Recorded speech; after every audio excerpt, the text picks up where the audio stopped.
Bienvenue, je suis Perrine Corvézier, la fondatrice d'Azimut. Azimut, c'est le guide des parents pour une orientation scolaire et professionnelle sur mesure avec votre enfant.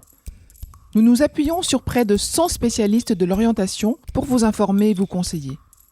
Pour découvrir l'ensemble des ressources Azimut, rendez-vous sur azimut-orientation.com. Vous pourrez notamment vous inscrire à notre newsletter. Entre novembre 2024 et janvier 2025, Azimut propose un programme de 15 webinaires destinés aux parents de futurs étudiants. Allez sur azimut-orientation.com pour le découvrir et réserver votre place gratuite. Je laisse place maintenant au contenu de cet épisode. Bonne écoute. Donc, bonjour à tous, bienvenue donc, à la conférence Comment se réorienter pendant ma première année à l'université. Donc moi je me présente, je suis Anne Tréhin, je suis chargée d'information et d'orientation à l'université Paris-Panthéon-Assas. Donc je suis accompagnée donc, de mes collègues d'université et donc de Monsieur Teilhard. Donc chacun va se présenter et puis on commencera cette conférence. Alors, bonjour, je suis Aude Ricard, je suis chargée d'orientation et d'insertion professionnelle à l'université Paris-Saclay. Bonjour, je suis Marianne Villemont, chargée de projet liaison lycée-université à l'université d'Evry Paris-Saclay. Bonjour, je suis Jérôme Teilhard, je suis chef du projet de Parcoursup. Alors, avant de commencer, donc, on voulait savoir dans la salle donc, s'il y avait plutôt donc, des gens qui étaient lycéens ou des gens qui étaient du coup, étudiants en réorientation. Alors, au niveau des lycéens, vous pouvez lever la main.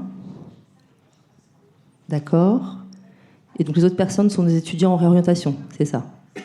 Ok, d'accord, merci beaucoup. Donc, on va commencer cette conférence avec la première question qui nous intéresse ici. C'est la définition de la réorientation. Donc, en effet, il existe plusieurs types de réorientation. Donc, on va demander à Marianne, du coup, de nous expliquer, de nous préciser ces différents types de réorientation. En effet, il y a des réorientations qu'on va appeler des réorientations de filière. En général, c'est quand c'est une question liée à l'environnement universitaire ou dans les études supérieures. Par exemple, l'intérêt pour les études, c'est la chimie, et l'étudiant, il est en licence de chimie. Ça peut être une problématique de méthodologie d'études ou d'environnement d'études. Et dans ce cas-là, il y a une réorientation pour faire toujours de la chimie, mais dans une autre filière, un BUT chimie, par exemple, ou une école de chimie. Il y a aussi ce qu'on appelle les réorientations de domaine. Donc là, c'est quand la matière enseignée n'est plus adaptée pour l'étudiant. Il se rend compte que ça ne l'intéresse pas ou que les métiers proposés à la suite de ses études ne l'intéressent pas. Et dans ce cas, on a une réorientation pour passer à une autre filière. On m'entend pas? Donc voilà, donc ça, par exemple, c'est un étudiant qui est en licence d'histoire. L'histoire, il ne veut pas continuer finalement parce que les matières, l'enseignement ne l'intéresse pas. Il peut faire une réorientation pour passer en licence de chimie, par exemple. Pour ce qui est de la réorientation en elle-même, il y a deux périodes principalement pour se réorienter. Alors il y a la réorientation intersemestre qui est finie pour cette année, mais qui se fait donc les semestres. Il y a 2 semestres à l'université, et là c'est la possibilité d'intégrer le 2e semestre en cours d'année à l'université. C'est une démarche qui se fait entre octobre et décembre de l'année universitaire. Il y a des dates précises qui peuvent être retrouvées sur le guide du CIO Sup. Et voilà, donc là c'est une candidature qui se fait via Parcoursup. Et Parcoursup, moi je ne me trompe pas, pour rentrer au 2e semestre, donc pour intégrer la licence en janvier. Non, pas via Parcoursup. Je me suis trompée, c'est ça, oui, c'est ça, j'étais en train de me dire, je me suis trompée. Non, la réo intersemestre, donc les candidatures se font soit sur e-candidat, soit directement par mail aux responsables de formation sur le site des universités. Oui, pardon. Ça, c'est la réorientation intersemestre, donc entre le semestre 1 et le semestre 2 de la première année. Oui, c'est à l'inverse, du coup, c'est la réorientation annuelle, donc pour réintégrer une première année d'études qui se fait via Parcoursup cette fois, dès les candidatures de janvier. Donc, du coup, pour intégrer une deuxième première année à l'université. Alors maintenant, on va faire un petit jeu de questions-réponses. Alors, première question pour Marianne. Une fois que j'ai intégré ma licence 1, je peux changer de licence en cours d'année, comme je le souhaite. Vrai ou faux? Faux, du coup. Donc là, il est important de passer par les processus. Donc là, il y a la réorientation intersemestre. Comme je viens de le dire, il y a la réorientation annuelle. Il y a quelques exceptions avec des réorientations précoces dans certaines universités, mais c'est très spécifique. Et dans ce cas, il faut se renseigner dès le début auprès de l'université. La réorientation précoce, donc je précise, c'est en septembre. septembre-octobre, j'arrive dans l'université, je réalise que je ne suis pas à ma place. Tout de suite, voilà, je demande à changer. Mais ça ne se fait que dans quelques universités. En général, il faut plutôt attendre novembre, décembre et prendre le dispositif de réorientation intersemestre. Ou alors attendre encore plus en janvier-mars, et là on fait une réorientation annuelle, c'est-à-dire à la fin de l'année, je refais une première année en septembre prochain. D'accord ? Mais la réorientation précoce en septembre, il y a quelques universités qui le font, mais c'est très rare. Donc ce qui veut dire qu'il faut être persévérant, il faut tenir jusqu'au le mois de janvier, la réo intersemestre. Et puis certaines, enfin on va le voir, mais... Je continue. Alors, du coup, ma filière ne m'intéresse pas. Comment faire pour travailler mon projet ? Alors d'abord, il faut se faire aider. Il ne faut pas rester tout seul. Si on s'est un peu trompé la première fois, eh bien, voilà, là, il faut accepter de recevoir de l'aide, de se faire accompagner. Dans chaque université, il y a un service orientation qui a différents noms. Mais en tout cas, il y a un service orientation qui est là pour vous accompagner. Ensuite, il faut avoir une méthode. Donc, nous, on encourage à utiliser la méthode ADVP qu'on va développer un petit peu plus tard, avec 4 temps. Chaque temps est important pour construire son projet professionnel. Parce qu'après les études, voilà, on va exercer des métiers, donc c'est important aussi de s'intéresser aux métiers et aux projets professionnels. Donc, ne vous précipitez pas, travaillez votre projet avant de vous réorienter correctement. Et donc, dernière question, mon domaine de formation me plaît, mais j'éprouve des difficultés avec le fonctionnement de l'université. Comment faire ? Donc là, il est pertinent du coup de se questionner et de travailler sur sa méthodologie de travail universitaire. Il y a des accompagnements, alors du coup, il y a beaucoup de services à l'université qui permettent d'être aidés et accompagnés sur la méthodologie. Ça peut être du tutorat, de la médiation, il y a des processus comme WICI, alors ça dépend des universités, mais il y a toujours des modalités d'accompagnement pour tout ce qui est méthodologie. Et si ça ne suffit pas de faire de l'accompagnement méthodologique, on peut aussi du coup voir pour se réorienter, mais du coup en gardant la même filière, mais en changeant de filière, enfin, le même domaine, mais en changeant de filière, par exemple en passant dans un BUT, qui serait peut-être plus adapté aux besoins d'encadrement spécifiques à l'étudiant. Merci. Alors, au niveau des motifs de réorientation, donc, quels sont les motifs d'orientation qui existent ? Pour quelles raisons en fait on se réoriente ? Donc on en a déjà un peu parlé, mais du coup, il y a 3 intitulés différents pour parler des réorientations. Il y a ce qui va être la réorientation d'adaptation. C'est en général lié à une question d'intérêt pour le domaine. Vous êtes arrivé en première année de droit, finalement, le droit ne vous intéresse pas. Que faire ? Donc là, il est dans un premier temps important de se renseigner auprès des services d'orientation et d'insertion pour travailler sur le projet professionnel. Il y a des accompagnements, il y a des tests de personnalité qui peuvent être faits. Il existe une plateforme qui s'appelle FunMOOC où vous pouvez suivre des MOOC, du coup des exercices, des intitulés qui vous permettent de vous poser quelques questions comme l'éco, est-ce pour moi ? La fac, est-ce pour moi ? Et ça va vous permettre de formaliser et de travailler sur votre projet professionnel. Une autre réorientation, elle s'appelle stratégique. Donc là, c'est ce que je vous disais tout à l'heure, c'est quand c'est plus une question d'environnement universitaire ou d'environnement académique pour les études. Vous voulez faire du marketing, vous êtes en première année de licence d'économie par exemple, mais là, la matière d'enseignement, la manière d'enseigner, comme l'amphithéâtre, les amphis, l'autonomie, elle n'est pas adaptée pour vous.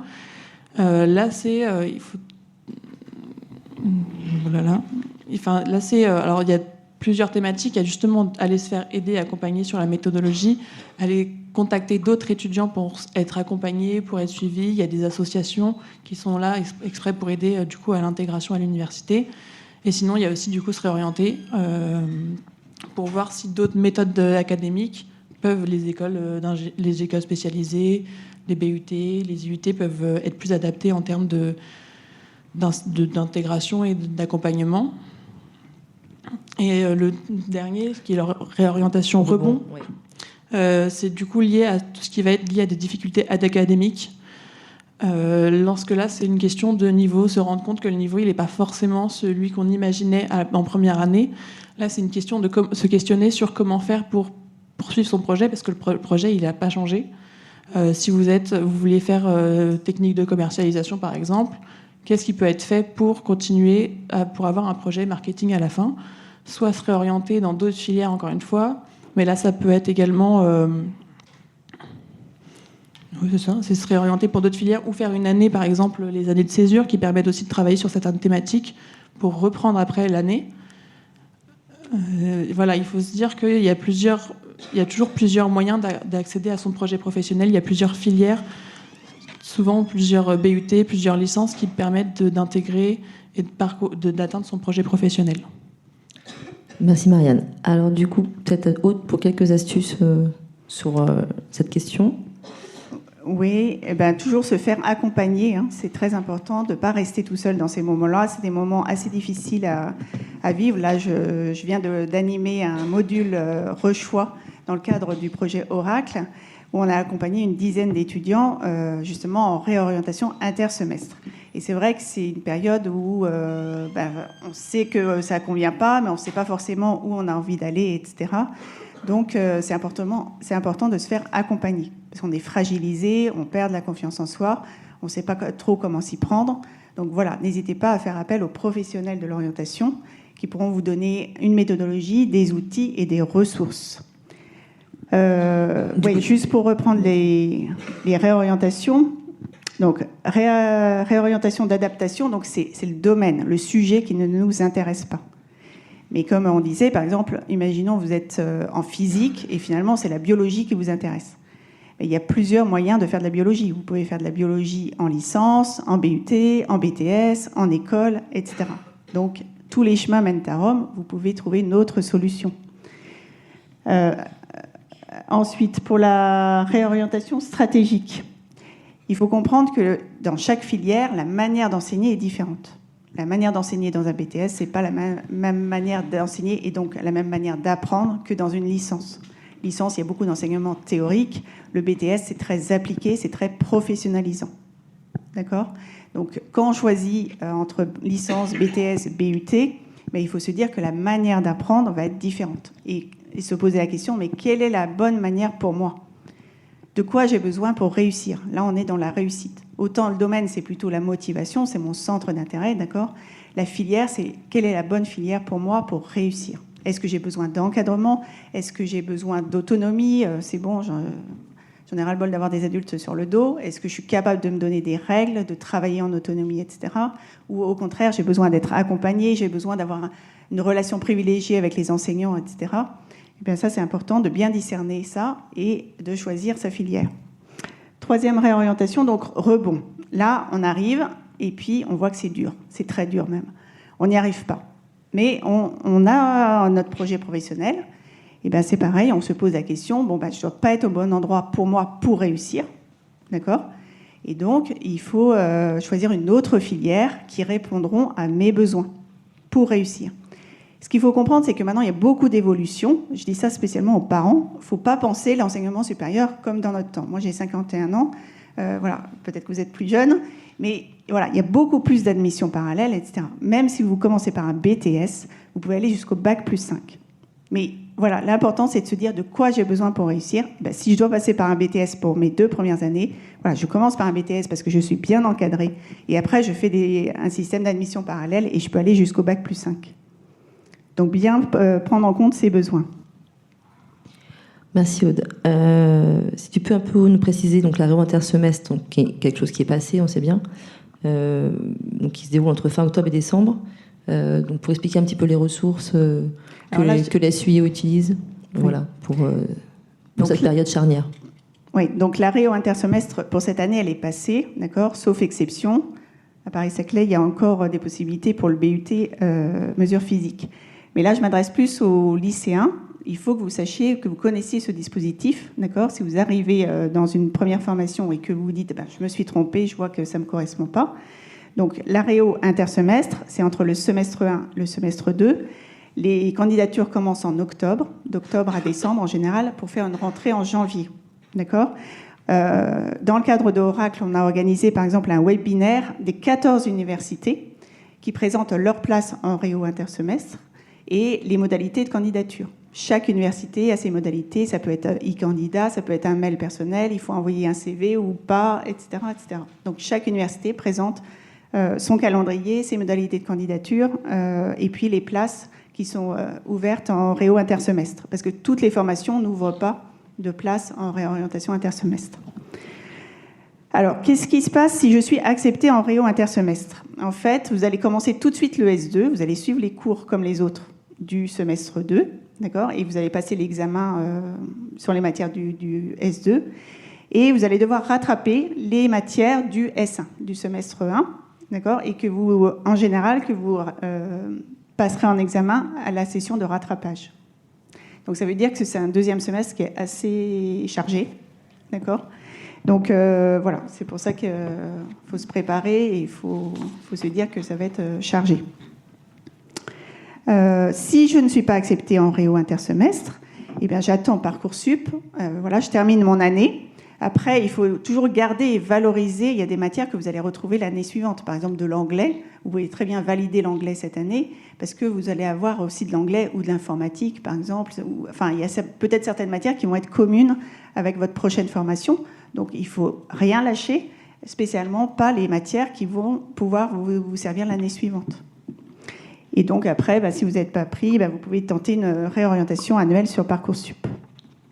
Ouais. Merci, Aude. Donc sur l'orientation annuelle, peut-être du coup, est-ce que M. Teilhard, vous voulez intervenir ? Oui, peut-être. D'abord, pour dire souligner ce que disent les collègues et qui est très important, c'est de ne pas rester tout seul. Parce que quand on est tout seul, on finit par tourner autour des mêmes questions sans trouver de solution. Et je crois que de se rapprocher des services au sein de l'université pour avoir un autre éclairage, un autre point de vue, c'est extrêmement précieux. Puis sortir de son forme d'isolement. La deuxième chose que je voudrais dire et qui me paraît importante, c'est, je le dis aussi pour les parents qui sont là, c'est on a une vision de la réorientation qui était uniquement celle construite à partir d'un échec. Je crois que c'est plus la réalité complètement. Vous l'avez dit à travers des concepts mais je crois qu'il faut se dire il y a énormément de formations. Le champ des possibles s'est largement développé par rapport à ce qu'on a connu. Alors je suis même un peu plus âgé que la collègue. Donc mon retour d'expérience était que finalement, même quand on se sentait pas à l'aise, on n'osait pas changer. Aujourd'hui, vous avez des leviers pour changer en cours de semestre. Je pense que ça doit encore se développer, mais que c'est vraiment des pratiques qui sont utiles parce que on met pas les gens en échec, on met les gens dans une situation de finalement retrouver ce qui vous donne du tonus, ce qui vous donne de l'énergie, ce qui vous donne de la motivation, et je crois que ça c'est essentiel. Et puis évidemment, vous avez la possibilité de vous réorienter via Parcoursup si alors vous pouvez le faire, vous savez, moi je vais qualifier comme mes collègues, il y a deux types de réorientation sur Parcoursup. Il y a la réorientation, je vais des fois l'appeler un peu mutuelle. C'est on se sent pas complètement sûr de réussir son année et on se réoriente par précaution, en quelque sorte, en faisant des vœux sur Parcoursup. Ça existe évidemment, et puis je pense que ça peut être une pratique qui a du sens si on se sent pas à l'aise soi-même.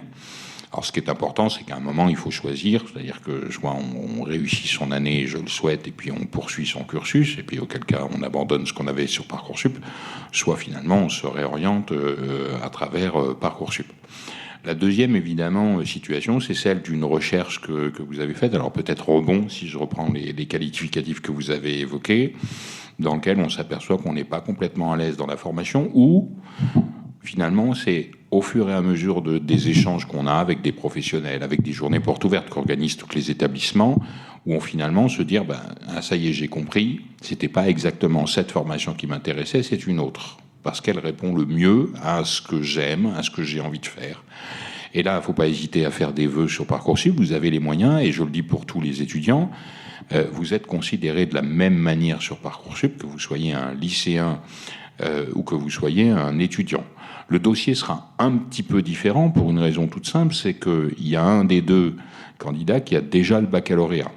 Ces notes sont récupérées et pour ceux qui sont en première année, cette année d'université et qui souhaitent s'orienter et donc s'inscrire à partir de la semaine prochaine, puisque Parcoursup ouvrira ses portes d'inscription et de formulation des vœux à partir du 15 janvier, eh bien, l'an dernier, vous avez créé un compte sur Parcoursup.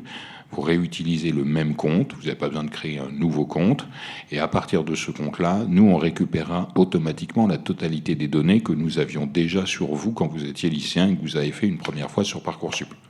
Ça veut dire que toutes les notes du bac seront automatiquement récupérées, et puis lancer les éléments de votre dossier. Mais le plus important pour moi, c'est finalement, le travail que vous allez avoir avec les collègues de votre université, c'est la manière dont vous allez expliquer votre réorientation, vous allez l'exprimer. Alors, on n'a pas forcément soi-même toujours les mots pour le faire, et c'est pour ça qu'on a prévu, il y a une fiche de suivi dans Parcoursup, que vous pouvez travailler précisément avec les professionnels de l'orientation au sein de votre université, dans un CIO par exemple, et qui vous permettent finalement de réfléchir à ce que j'ai envie de mettre en avant dans mon projet de réorientation.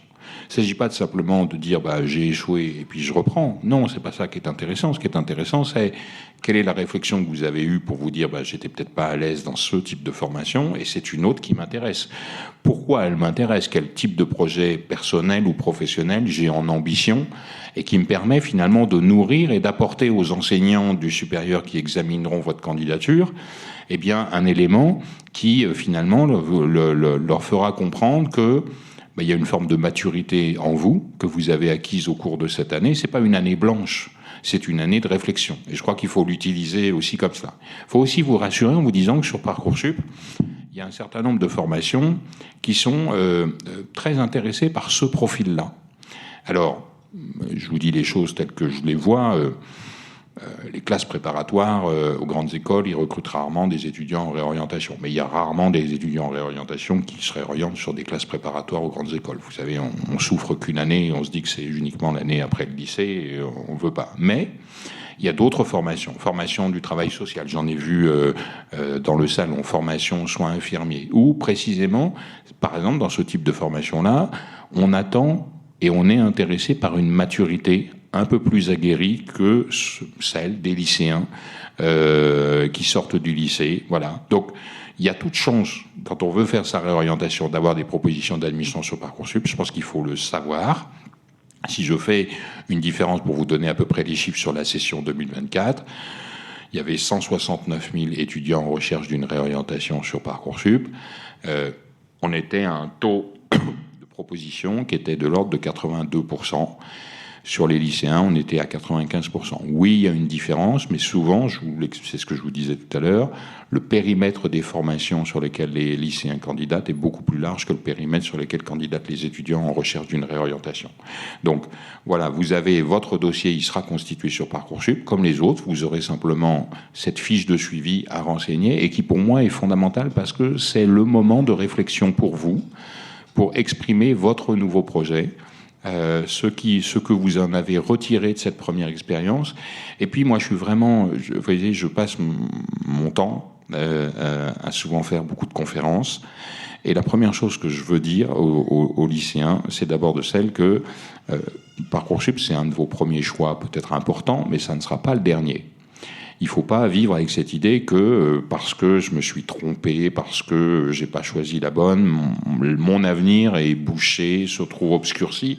Ça n'est pas la réalité. Je pense que entre mes collègues, j'ai pas fait de sondage, mais on est tous les quatre. Je suis sûr qu'on a commencé à un endroit, on s'est distribué. Vous savez, moi, j'ai fait une licence d'histoire, j'ai commencé à travailler au ministère de l'Intérieur et je suis inspecteur général de l'éducation nationale. Croyez-moi que je savais absolument pas que je ferais ce parcours-là. Mais il est fait d'opportunités, il est fait de réorientation, en quelque sorte, même si elles étaient professionnelles. Donc vraiment, moi, je veux dire à ceux qui l'ont fait, et c'est ce qui m'intéressait de venir aussi, c'est un message positif.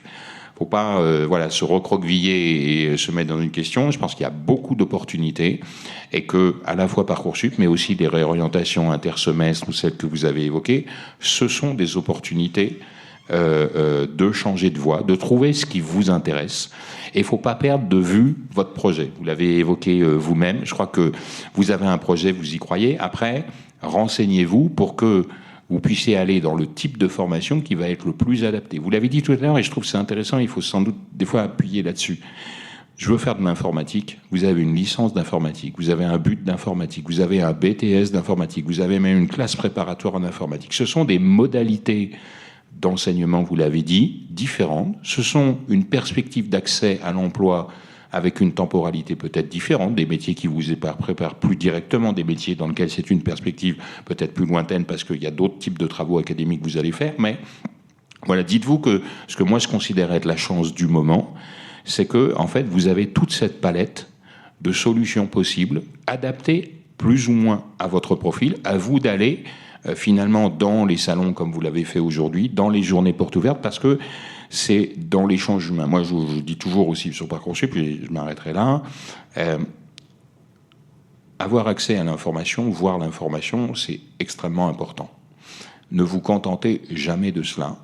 Allez au-devant des professionnels, parce que c'est vraiment dans le dialogue, dans cet échange, que vous allez vous rendre compte, ah bah tiens, tout d'un coup, c'est vraiment ça qui m'intéresse, et que je n'ai pas eu le temps peut-être d'approfondir auparavant. Donc voilà, moi j'ai un message positif. On vous accueille sur Parcoursup quand on est étudiant en réorientation, comme on accueille les lycéens. Vous êtes notre public prioritaire, et je crois que voilà, faut la saisir aussi comme vraiment, moi j'aime bien le mot de rebond que vous avez utilisé. Parce que, alors il y en a certains qui ont des parcours linéaires. Voilà, c'est pas parce que j'ai pas un parcours linéaire que pour autant ce parcours est de moins grande valeur. Je pense qu'il faut vraiment croire dans ces parcours-là de passerelles. Plus on en aura, plus on saura s'adapter à la diversité des profils des lycéens et des étudiants qui sont aujourd'hui dans un cycle d'études post-bac. Merci beaucoup, Monsieur Taillard, pour votre intervention. On va enchaîner avec Aude sur justement la méthode ADVP, qui est une méthode d'accompagnement assez précise, qui commence à être un petit peu connue maintenant, et que vous travaillez à Saclay. Voilà. Alors justement, donc cette méthode, pour ceux qui sont en train de construire leur projet, il y a d'abord une phase d'exploration. Alors pour construire son projet professionnel, qu'est-ce qu'on doit explorer ? Explorer soi-même. Parce que je disais tout à l'heure, c'est très important d'être conscient quels sont mes besoins pour être intéressé, motivé, et quels sont mes besoins pour réussir. Il y a l'exploration des métiers, parce que ça donne un objectif. Il faut savoir un peu quel type de métier on vise. Et puis, exploration des formations. Moi, tous les jours, j'utilise Parcoursup comme base de données des formations. C'est une formidable base de données des formations. D'accord ? En exploration, vous pouvez utiliser ça.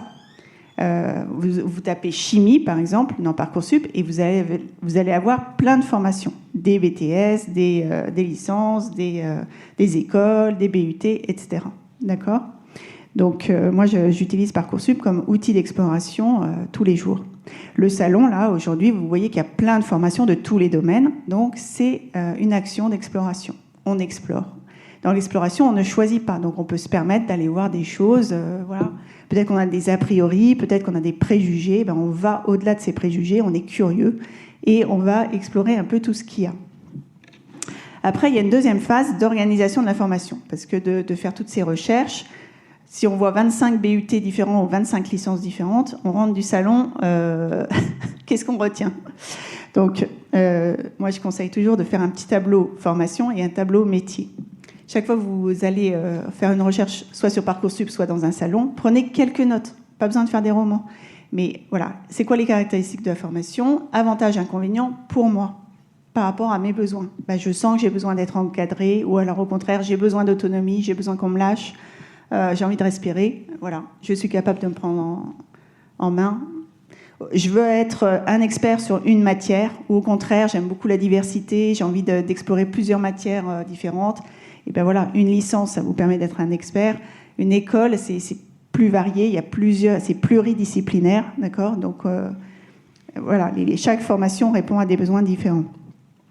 Ensuite, la troisième phase, c'est la phase de sélection. Tout ce travail d'exploration, donc imaginons, vous pouvez explorer sans formation, sur Parcoursup, c'est assez vite fait. Là, vous allez resserrer. Si vous faites vos tableaux, petit à petit, vous allez vous dire non, finalement, ça ne me convient pas, non, ça ne m'intéresse pas, etc. À la sélection, vous en êtes à 4-5 options sérieuses. Et c'est là où il faut aller aux journées portes ouvertes. Les journées portes ouvertes, vous avez vu, tout le monde a pratiquement les mêmes dates. C'est début février, soit le 1er février, soit le 8 février. Donc, il faut y aller, voilà. Parce que, alors on ne peut pas le faire sans formation, mais quand on en est à 4-5 options vraiment sérieuses, on y va. C'est important de voir les lieux aussi, de poser les questions aux étudiants ambassadeurs, aux enseignants, de calculer le trajet. Aussi, le trajet, c'est très important. Si c'est trop long, c'est un frein à la réussite. Clairement, c'est un frein à la réussite. Donc, il faut prendre en compte ce temps. Voilà. Et puis aussi rencontrer des professionnels. Il y a des plateformes de mise en contact avec des professionnels. Il y a My Job Glasses, Glasses comme les lunettes. On va le mettre après, oui. Ouais, on vous donnera les ressources. Il y a Job IRL, il y a demain.org. Là, ce sont des plateformes, c'est pas comme LinkedIn, hein, ce sont des plateformes où les professionnels s'inscrivent volontairement pour répondre aux questions des lycéens et des étudiants. D'accord ? Donc, ils sont là, ils vous proposent ensuite un rendez-vous téléphonique en général, et vous pouvez poser vos questions. Mais qu'est-ce que vous faites toute la journée ? Où est-ce que vous travaillez ? Est-ce que vous êtes tout seul, pas tout seul, etc. Donc ça, c'est très important. Et puis, la dernière phase, donc c'est la phase de réalisation. C'est là où vous allez faire vos candidatures. Tout ce travail que vous aurez fait, ça va vous aider à rédiger votre lettre de motivation, notamment. Parce que vous serez capable de donner quand même des idées de métier, un mini projet professionnel. Vous serez capable de parler des formations, puisque vous aurez fait vos recherches. Vous saurez la différence entre un BTS, un BUT, une licence. Donc, vous aurez des arguments pour dire ça me convient, parce que ça répond à tel de mes besoins. Et puis, vous saurez parler de vous. L'exploration de soi, hein, c'est faire un petit bilan de compétences sur soi-même. C'est ses qualités, ses talents, donc comme je disais, mes besoins pour réussir et mes besoins pour être motivé. Voilà, donc les 4 phases, et moi c'est la méthode que j'utilise pour accompagner nos étudiants dans la construction de leur projet d'études et de leur projet professionnel. Merci beaucoup, Aude. Alors on vous a mis quelques ressources donc, avec la liste des SCIO et des JPO des 14 universités franciliennes. Alors, je ne sais pas si vous arrivez à lire. De toute façon, tout est soit le 1er ou le 8 février. Voilà. Et chaque université a un SEIO. Excusez-moi. Et Nanterre, 12 février. Voilà, Nanterre. Il y a peut-être plusieurs dates. Il y a des universités qui font plusieurs dates éventuellement de JPO. Voilà. En tout cas, celle qu'on a retenue, la majoritaire, c'est le 12 février. Voilà. Oui, dans chaque université, il y a un service orientation qui a différents noms. Nous, ça s'appelle Pôle OIP, il y a SOI, il y a... Nous, c'est Mission Orientation Emploi, à Panthéon-Assas. Mais en tout cas, sachez qu'il y a toujours un service orientation pour vous accompagner. C'est gratuit, on vous reçoit, vous prenez un rendez-vous. Il y a aussi beaucoup d'ateliers organisés, des webinaires, etc. Donc, renseignez-vous sur la page orientation du site de votre université. Donc les ressources de tout à l'heure, voilà.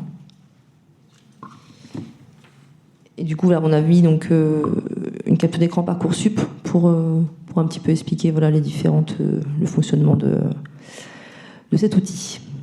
Je ne sais pas si vous voulez rajouter quelque chose, Monsieur Théa, dessus, non ? On n'a pas... Après, il y a un stand Parcoursup sur le salon. On ne va pas vous réexpliquer chaque onglet, ici, mais voilà. On va partir pour les questions, du coup. Ouais. J'arrive. Donne-moi le micro. Si on vous entend pas, sinon.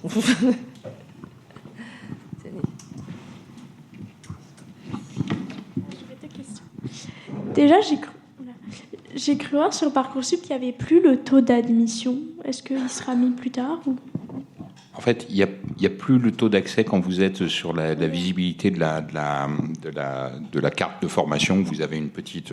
parce qu'il est dans le petit onglet, vous voyez, visualiser les chiffres d'accès à la formation. Et en fait, il est... ce qu'on a fait, c'est qu'il est accessible par type de baccalauréat. Et du coup, il est plus précis parce que c'est par type d'un profil particulier. Parce que si je donne un chiffre global... En fait, il correspond à personne, parce que personne n'est des 3 bacs, en fait. Donc, vous retrouvez dans l'onglet « Visualiser les chiffres d'accès à la formation », les données de taux d'accès. Pour ceux qui ne savent pas ce que veut dire le taux d'accès, c'est la part des candidats ayant ce profil-là qui ont reçu une proposition d'admission dans la formation. Ça vous exprime en quelque sorte une sensibilité de la sélectivité ou de la non-sélectivité de la formation. Quand on est à 100%, ça veut dire que tous les candidats ayant eu ce profil ont reçu une proposition. Quand on est à 5%, vous avez déduit vous-même ce que cela veut dire. J'ajoute que il y a aussi, vous avez, et c'est intéressant pour quand on a le profil de se réorienter, il y a une rubrique qui s'appelle « Comprendre les critères d'analyse des candidatures ». Dans cette rubrique-là, tout en bas, vous avez un rapport qui est fait pour chacune des formations avec le profil des résultats de l'année 2024. Et vous avez notamment, par type de formation, quelle était la part des lycéens, quelle était la part des étudiants en réorientation, quelle était la part de personnes en reprise d'études, c'est-à-dire qui n'étaient pas étudiants mais qui sont revenus. Et je crois que c'est intéressant aussi dans la visibilité que vous pouvez avoir sur l'offre de formation, de vous intéresser à ces données pour vous renseigner. Deuxièmement, parce que je reprends ce qu'a dit la collègue, c'est intéressant, y compris quand vous êtes dans un processus de réorientation interne, intersemestre. Parcoursup, ça peut être un levier aussi d'information, parce que vous allez y retrouver des informations. Je pense que dans ce qui est découvrir la formation, là, vous verrez tout ce qui est les caractéristiques propres de cette formation, et donc ça peut aider dans votre propre recherche à vous. Et puis vous avez les dates des journées portes ouvertes, de la même manière pour chacune des formations. Et je le dis aussi parce que c'est un petit mémo qu'on a créé parce que c'est utile. Quand vous enregistrez, vous pouvez dans votre compte Parcoursup, votre dossier Parcoursup, enregistrer des favoris. Vous savez, il y a un petit cœur. Et quand vous enregistrez en favoris, vous pouvez demander à Parcoursup de vous faire le rappel des dates des journées portes ouvertes. Et une semaine avant la journée porte ouverte, on vous refait un petit message pour vous dire, voilà, vous nous avez dit que vous étiez intéressé, on vous redonne la date. C'est toujours utile pour l'inscrire dans son agenda. J'aurais une autre question. Vous avez dit que les prépas prenaient peu de réorientation. Je serais peut-être intéressée par la prépa pour être prof des écoles. Est-ce que vous pensez quand même? Alors, vous touchez du doigt une réalité, c'est que le mot préparatoire est ambigu dans la langue française. Donc il y a les classes préparatoires aux grandes écoles, les CPGE, enfin voilà, c'est le sigle. Le parcours préparatoire au professorat des écoles, ce qui vous intéresse, qui s'appelle PPPE, ça n'est pas une formation de classe prépa que j'ai évoquée, c'est une formation portée par les universités dans laquelle il y a un lien, c'est assez particulier comme formation, mais il y a une association entre l'université et puis un lycée, de manière à ce que vous ayez ces 2 temps de formation. Il y en a, je crois, presque une 50aine au niveau national. Si vous voulez les rechercher sur Parcoursup, c'est simple. Vous tapez PPPE dans la barre de recherche. Vous pouvez ensuite l'affiner par territoire selon ce qui vous intéresse d'un point de vue géographique. Et ce sont des formations ouvertes, évidemment. Et là, je n'ai pas cette... je vais reprendre ce que je vous ai dit, comme ça, illustré. Vous pouvez ensuite, sur chaque parcours préparatoire au professorat des écoles qui vous intéresse, vous allez dans la rubrique « Comprendre les critères d'analyse des candidatures » et vous pourrez voir quelle est la part d'étudiants en réorientation qui étaient dans cette formation, la part de lycéens ou autres. Mais le propos que j'ai tenu tout à l'heure était spécifique au CPGE, classe préparatoire, et s'il y a peu d'étudiants pris, c'est surtout parce qu'il y avait très peu d'étudiants qui candidatent. Parce qu'en fait, c'est pas un type de formation, c'est pour passer des concours, et donc généralement, il y a très peu d'étudiants en réorientation. Vous pouvez le vérifier vous-même dans les chiffres. Hein. Je dis ça parce que je les connais à peu près comme ça, mais vous pouvez le vérifier vous-même à travers toutes les données qu'on met à votre disposition. Merci à vous. Merci. Est-ce qu'il y a d'autres questions? Oui.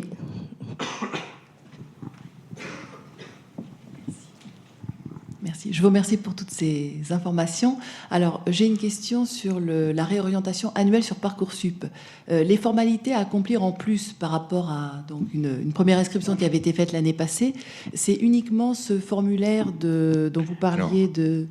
Oui, vous aurez quand vous allez... Donc, là où ça va être plus simple que les lycéens, même si c'est déjà simple pour les lycéens, là où ça sera plus simple, c'est si vous récupérez votre compte que vous aviez l'an dernier, en fait, vous aurez automatiquement la reprise de toutes vos données N-1. C'est-à-dire qu'on aura déjà vos notes de baccalauréat, on aura déjà... les notes du bac, oui. Ce que vous aurez à renseigner, c'est les notes du parcours post-bac que vous avez eu, parce que nous ne les remontons pas de manière spécifique, nous, il n'y a pas de système d'information pour les remonter. Autant pour les lycéens, on remonte automatiquement toutes les notes du lycée, par contre les notes post-bac, on ne les remonte pas, donc c'est à vous à les renseigner dans votre dossier pour décrire votre scolarité. Et puis, ensuite, vous avez cette fiche de suivi qui est spécifique pour les étudiants en réorientation et qui est là pour venir en appui, en quelque sorte, de votre dossier. On peut aussi le faire à travers la lettre de motivation. Ça peut être complémentaire. C'est comme un complément à la lettre de motivation. Oui, c'est-à-dire que la lettre de motivation, elle n'est pas obligatoire pour toutes les formations. Elle peut être demandée par les unes ou par certaines. Et puis, elle est spécifique à un vœu. Alors que ce projet-là, il peut être transversal et exprimé en disant, enfin, voilà le sens, vous avez plusieurs types de formations qui vous intéressent. Par exemple, c'est sur les buts et vous avez identifié un domaine, vous allez candidater dans plusieurs IUT différents et vous avez votre fiche de suivi qui exprime votre projet de réorientation de manière commune. La fiche de suivi, elle doit être signée par un service d'orientation pour être sûr justement que le projet a été travaillé. Donc, ce qui veut dire qu'il faut un petit peu anticiper. N'attendez pas le 13 mars pour venir dans nos services faire signer la fiche de suivi. Il faut demander au service d'orientation de l'université en question. Je le dis en rebond de ce que dit la collègue. Les services qui peuvent signer, c'est des services du service public. Vous n'avez pas besoin d'aller voir un coach privé. Je le dis. Les agents du service public peuvent faire ce travail-là. Ils sont habilités à faire ce travail-là. Et je crois que c'est important parce qu'ils ont et à travers les expériences et témoignages qui vous ont été donnés, ils ont cette expérience-là aussi d'étudiants qui ont pu se poser ces questions, qui ont pu avoir les mêmes doutes, qui ont pu avoir Et je crois que c'est important d'avoir toujours un autre regard que le sien quand on est dans cette perspective de réorientation. Mais je vous dis, renseignement des notes, ajout de la fiche de suivi, c'est les seules modalités qui sont spécifiques aux étudiants en recherche d'une réorientation. Dans le slide, il y avait écrit certificat d'assiduité. Ça, c'est encore dans le slide, justement, sur la réorientation annuelle. Il y avait écrit lettre de motivation, CV, note, certificat d'assiduité et fiche de suivi. Oui, certaines universités demandent un certificat d'assiduité en cours durant la première année. Pas sur Parcoursup. Ok, d'accord. Non, mais ça, c'est une pièce complémentaire demandée par certaines universités. D'accord. Et la fiche de suivi, donc il faut anticiper et la demander auprès d'un service d'orientation. Ouais. Le but, c'est que justement, on donne un peu notre avis et puis qu'on accompagne, en fait, qu'on vérifie que c'est bien réaliste, etc., pour ne pas perdre une deuxième année. Le but, c'est ça, c'est de faire un choix éclairé, de faire un bon choix. Et cette fois-ci, voilà, ça va bien correspondre et ça répondra aux besoins du jeune. C'est pas une question dont on ne va pas noter le projet. C'est plutôt dans une démarche d'accompagnement, de vérification que le projet est bien en cohérence avec la personne. Et en général, on met en place des créneaux, nous, de rendez-vous spécifiques pour ces fiches. Voilà, donc en tout cas, merci. Est-ce qu'il y a d'autres questions ? Personne ? Ok, bon. On va clore. Merci à tous. Merci à nos intervenants de vous être déplacés. Merci à vous, Monsieur Teilhard. On espère avoir pu répondre à vos questions de manière optimale. On vous souhaite un bon salon, voilà, pour ceux qui continuent cet après-midi, et puis d'autres conférences pour ceux qui seront là aussi cet après-midi pour d'autres questions. Merci beaucoup. Le PowerPoint sera sur le site, si vous avez besoin de le relire ou pour les ressources notamment. Il sera sur le site du salon post-bac. Voilà. Merci.